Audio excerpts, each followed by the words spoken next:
ESPN Thursday night. Florida State seeking its first 5-0 start in the ACC since '03. Going to have to go through North Carolina State Christian Ponder. Reservations for 6. Florida State up 21-7 at the half. Tom O'Brien's halftime speech, the better of the two. 21-14, Russell Wilson ran for 3 touchdowns in this game. He had only 2 rushing touchdowns all of last season. Under 3 minutes to go. 24-21, Florida State, 4th and goal. Wilson to George Bryant. The Wolfpack take a 4-point lead. Ensuing FSU possession, 3rd and 5 on the NC State 16. Ponder, time in the pocket. Knows he needs 5. He gets 8. It's first down. And then under a minute to go, 2nd and goal on the 4th. And men, it's our problem. Communication breakdown. Ponder and Ty Jones not on the same page. Nate Irving, the team captain, recovers. And North Carolina State wins it 28-24. West Virginia and UConn. We got Big East college football. First quarter, no score. Brad Starks goes to the outside, uses 3 blocks, and he breaks away for a 53-yard touchdown run. And it's 7-0 Mountaineers, just like they drew it up. Third quarter, UConn trailing 10-3. They rode Jordan Todman like a Schwinn. 33 carries, 113 yards. UConn ties the game at 10. We go to overtime. In overtime, Ryan Clark coughs it up. 7th fumble of the game for the Mountaineers. You can't beat anybody fumbling the ball 7 times. UConn recovers it. Dave Teggart, 27 yards away. Yes, sir. Huskies, with their first win ever against West Virginia, they take it 16-13. Into the Grove to take on Ole Miss. This #1 team has Cameron Newton and a couple of other great SEC quarterbacks watching. Former Ole Miss players Archie and Eli Manning, and second play from scrimmage, Jeff Scott he's gone for 83 for the Rebs. A terrific execution by Ole Miss on the right side of their offensive line, opening up a lane for Jeff Scott, and he's off to the races, 83 yards for the score. Okay, now wait a minute. Isn't Cameron Newton usually the quarterback for Auburn? Yep. Lou, check out the catch from Cody Burns to Cameron Newton. Well, this is just a great catch, but it's also a pretty good throw. He can do it all. He can run, he can throw, he can catch, he can pose. Of course, Burns was the former quarterback at Auburn. Ontario McCaleb, as he did against LSU last week, went the distance, 68 yards. Tigers up 14-7 with a great block from Darvin Adams. Terrific cut block, Coach. That's how you teach it.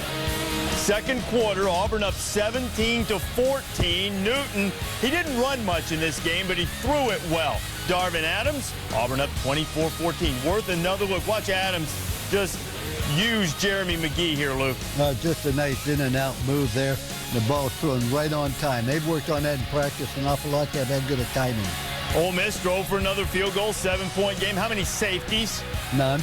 The kicker was supposed to be, but that's not much of a safety. That's bad luck, huh? Bad luck. Demond Washington, 31-17. Auburn scoring at will against Ole Miss. 37-17. Here goes Michael Dyer. Another huge play. Terrific blocking by the offensive line, and no one touches him on the play. 30 yards for the score. Dyer went for 180 yards. Auburn wins it. A little bit of a war of words this week between Chip Kelly and Lane Kiffin. It was good-natured. They were jabbing each other. I don't mean to imply that they were nasty or anything. Well, Michael James, do we know why his stats are good, Mayday? Because he's fast. He has terrific acceleration through the hole, and he's in for the score, 42 yards. Is this a quick enough drive for you? 2 plays, 46 yards? Mm-hmm. Darren Thomas. You know, the mailman delivers in L.A. on Saturday night. Jeff Mail. Tremendous catch here. What's the focus on his concentration? This would be 1 play, 45 yards, 9 seconds on the drive. Oregon up 22-17, and still Chip Kelly's probably yelling, tempo, tempo, tempo, tempo. Tackle, tackle, tackle, tackle. That's what he wants when Ronald Johnson of the Trojans fight on. 55 yards and 4 plays later, Matt Barkley would sneak it in. USC at a 32-29 lead. Second time this season, Ducks have trailed in the second half. For the next possession, Darren Thomas. There's Mail again. Boy, Mail had himself a night. Scored 3 touchdowns on the evening, 12 plays, 69 yards. Long drive of more than 4.5 minutes. USC was down 2 touchdowns. John Boyette picks it in the end zone. So surely here the Ducks will run out the clock, right, Mark? Yep. No. Wrong. But they'll run. Maybe not necessarily out the clock. LaMichael James, 45 yards. He would finish tonight with 239 yards and 3 touchdowns. A tremendous performance by the Duck offense again, 53-32, chip undefeated Missouri. And 12 battle, last regular season meeting for these two before the Huskers head off to the Big Ten. Freshman quarterback Taylor Martinez gets hit by Kenja Jackson. Martinez left the game favoring his knee. Didn't play any in the second half. They do say he'll be able to go against Iowa State next week. One guy who was ready and able to go for Nebraska, Roy Halou Jr. You say goodbye. We say hello. 66 yards. That put the Huskers on top. One thing's obvious, he's faster than the defensive backs from Missouri. And that worked so well, Mark. They did it again. Terrific blocking on the right side of the line. I want you to watch the speed of this running back. They're not going to catch him even with the angles. Not only that, but how about the offensive linemen? How about Mike Caputo and Ricky Henry, the center and right guard? Now, Reese, you get a seal here. You get a seal here. You hit the lane, and the back's got one man to beat, and he does it. And Roy Halou Jr. goes all the way for the touchdown. Terrific speed. No one's going to catch him. Execution was executed perfectly by the offensive line of Nebraska. Now, you remember Missouri lost Dominique Hamilton, their nose tackle, who's out for the season. In the middle just got gashed. Halou gone again. His third touchdown run of 50 or more yards. 307 yards on the ground. Iowa City. D'Antonio on the sideline. Sparty was up to number 5. Kirk Cousins grew up an Iowa fan. But this pick by Tyler Sash. Oh, Lou, he went all Tony Rice on him with the pitch. Yeah, but you don't lateral when the defensive man's behind you. Micah Hyde, he scored. Micah Hyde, whose brother Marcus plays for Michigan State. Micah has bragging rights because he scored a touchdown. Look. You know that these two have been working on this in practice. Absolutely. What's wrong with this? Give it to the faster guy. You go out and you make a block for him. Everybody picks up blocks. And how about the Hawkeyes? A terrific job on the interception return for the school. And Iowa had a huge lead. Sash was feeling it. Adam Robinson, Ricky Stanzi, both had great games. Look at Robinson coming out of the backfield making a catch. Hawkeyes missed the extra point. That's about the only thing that went wrong all day. Stanzi, McNutt, hello, McNutt. Marvin McNutt, Spartans got blasted, 37-6, the final. That means everybody in the Big Ten's got a loss, including Ohio State, who lost at Wisconsin, taking on Minnesota and interim coach Jeff Horton. And, well, the Buckeyes, frankly, made very short work of them. Terrell Pryor ran for 55 yards on the game. It's 34 here. Buckeyes would go up 14-7 later on the drive. Then Pryor showing the arm, Lou, to Dane Sanzenbacher. Well, this is just a very nice throw. Wonderful route there. That would lead to a Buckeye field goal, 17-7, 24-7, when Pryor would find DeVere Posey. Pryor 18 of 22, 222, 3 total touchdowns, 52-10 the final. And poor Jeff Horton, who used to be the head coach at UNLV, dating back to that time. For the game, there's Cole playing for the Cleveland Browns, got a start. Robert Griffin finds Terrence Williams. The Bears were down 9-3, but just before halftime, sort of shifted the momentum, took a 10-9 lead. And Texas took the lead right before the half, 12-10. But Baylor was starting to feel the oats. Garrett Gilbert trying to put out that fire. Makes it 19-10. But from here, Baylor took over the game. Jay Finley, Luke. Well, this is just a nice read there. The safety man can't find him. Goes all the way. Jay Finley's got great speed. Protects the football well.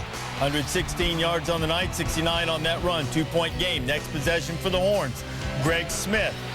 Tight end's going to get popped by Tim Atchison. Ball plucked out of the air by Antonio Johnson. It would lead to a Robert Griffin touchdown. Baylor had the lead, and then Griffin would strike to Kendall Wright. A nice job of protection by the offensive line, but Robert Griffin right here throws the ball right on the money. He's got a terrific arm. Not only can he run with the football, he can definitely throw it. Boy, when conference loss, that coming last time out against Missouri on the road. They took care of the Buffs. Colorado, the wheels have come off, and that Buffalo wagon is in the ditch. Ryan Broyles has put up unbelievable numbers this year. He's going to go for 81 yards. He's among the leading receivers in the country. Yards per game, 20-3. Sooners had the lead. They'd hook up for 64 more, Mark. Oh, terrific protection. He knows exactly where he wants to go. That's Landry Jones to Ryan Broyles. Again, 64 yards. Excellent timing on this pass and catch. Sooners schooner brought a can of whooping. Sooners applied it to the Buffs' backside as Oklahoma gets back on the winning track. Oklahoma State goes on the road and beats Kansas State 24-14. No Justin Blackmon in this game, who leads the nation in receiving yards and upon more often than the men in the winged helmets. Denard Robinson back, healthy, already down 7-0, and there goes Robinson, Mark. And this is the Denard Robinson we've been waiting to see after their bye week. He's healthy again. He takes it in 32 yards for the score. Evan Royster absolutely gashed the Michigan defense, Lou.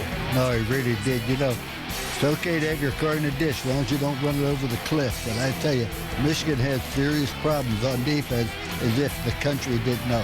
Here goes Royster again. Royster would go for 150 yards, 2 touchdowns on the day. He broke Kurt Warner's record for all-time rushing yards for Penn State. Matt McGloin to Graham Zug, who made the catch. Penn State 41-31. Been a tragic week for the Fighting Irish. Prior to the game, the crowd at Notre Dame Stadium observed a moment of silence in honor of Declan Sullivan, who was tragically killed while videotaping in Notre Dame practice. Players, coaches, and students and Sullivan's classmates reflecting on the tragedy which occurred during a windy practice day in South Bend.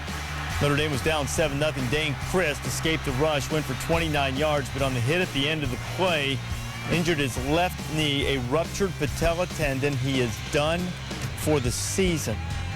Happened early in the game, but Notre Dame hung in. Tulsa was down 27-25. G.J. Kenney finds Genesis Cole on a 2nd and 16. Cole would pick up twice that amount and go for 32.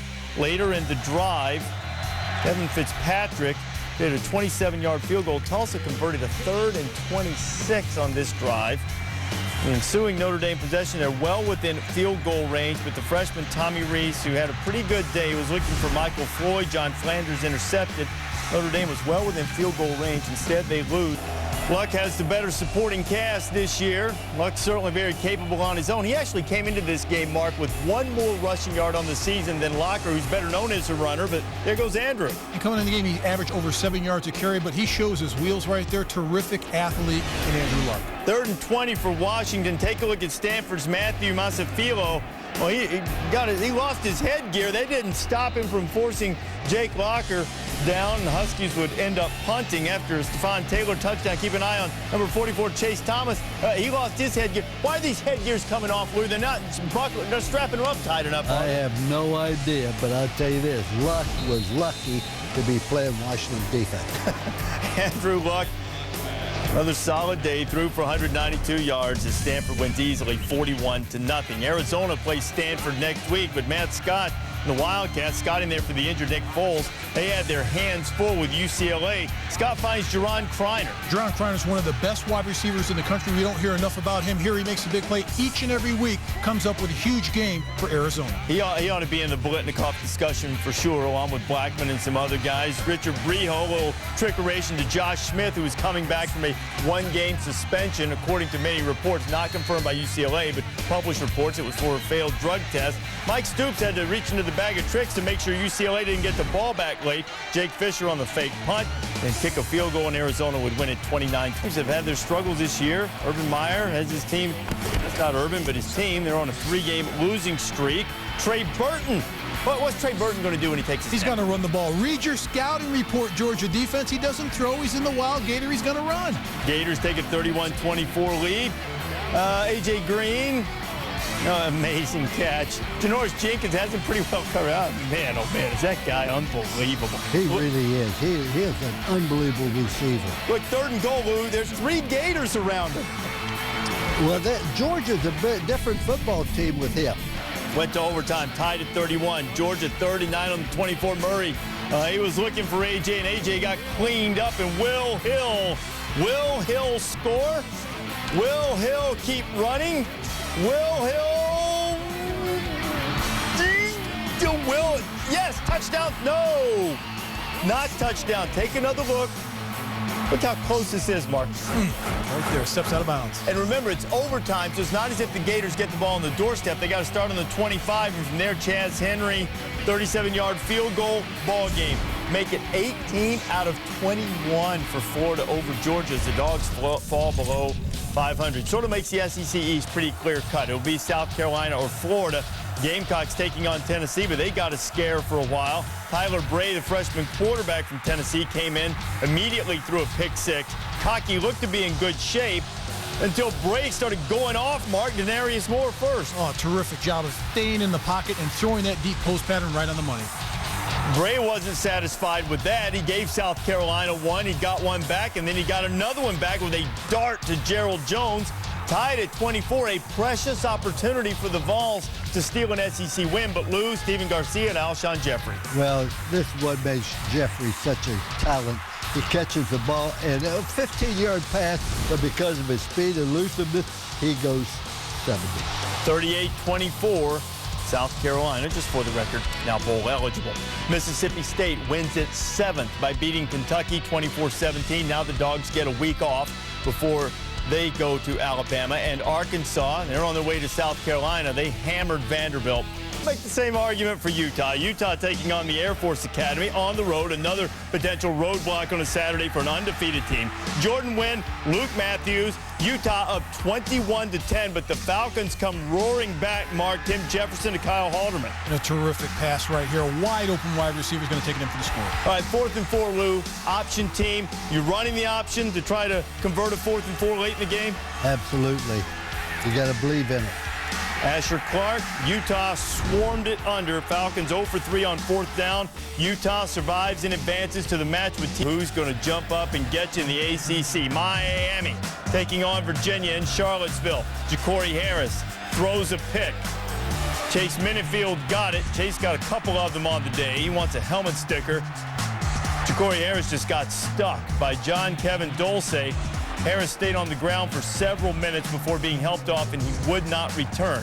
Now, after a Virginia touchdown, the offensive coordinator's son, Spencer Whipple, son of Mark Whipple, came in, threw a couple of picks. That one, his first pass attempt, grabbed by Corey Mosley. Spencer tries to explain himself to his pop. Threw another one late, so the Canes go to 4th-string quarterback Stephen Morrison. He really gave the Canes a spark, Lou. Boy, if he's 4th string, I'll tell you, he was impressive. He came in, acted like he belonged there, made a great throw, but here's what impressed you, the blocking by the receivers. Now, Miami's coming back. Virginia's not used to winning games like this. You got to think the Cavaliers would get tight. 3rd and 8, Canes get this back. They got a real shot, but they won't get it back. Down to 1 timeout. Mark Verica hit Chris Bird. What a great win for Mike London in his first year, 24-19. The Hoos are 4-4. Syracuse and Cincinnati, what a great job Doug Marrone is doing. Ryan Nassib in the orange against the Bearcats. Nassib to Van Chu. Terrific catch by Van Chu right here, keeping his eyes on the ball. Big win for Syracuse, doing an outstanding job of coaching there at Syracuse and winning some games. Even when they put it on the ground, Lou, Ryan Bartholomew there to recover it. Well, that's a very physical Syracuse football team.